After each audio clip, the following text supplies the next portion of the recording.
Wild weather buffeting Capitol Hill as a storm erupts within the halls of Parliament. If it were up to me, all of these people would be back into detention. The High Court ordered one person. You released 140. This is the first time I've ever heard you outright lie on camera. This is the first time you've demonstrated such incompetence. The Home Affairs Minister under pressure to detail how she'll once more lock up some of the more than 140 people released from immigration detention in the wake of a landmark High Court ruling earlier this month. I support preventative detention, and that is why I will be bringing a proposal back to the Parliament. Despite all 7 justices ruling indefinite immigration detention for people with no prospect of deportation is unlawful, the High Court issued its reasons yesterday afternoon with a caveat. The High Court has left space for the Parliament to legislate to get the most dangerous offenders off the streets. Among those now in the community,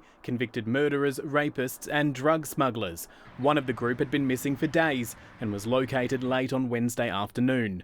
The minister reluctant to say who may end up back behind bars, insisting it'll be up to a judge. The High Court has said that politicians don't get to make that decision. It may not be possible to re-detain all of them. Both sides of Parliament agreeing that politicians shouldn't leave Canberra for the summer break until the new laws are in place.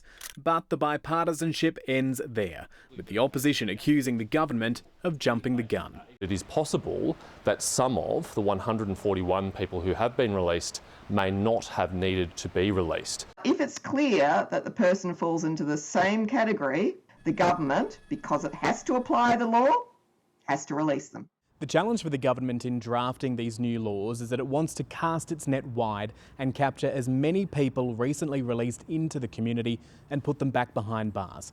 That gets the opposition off its back and also seeks to quell any community concerns around safety. But the wider the net, the higher the chance it'll get snagged on a legal challenge, prolonging the mess for all.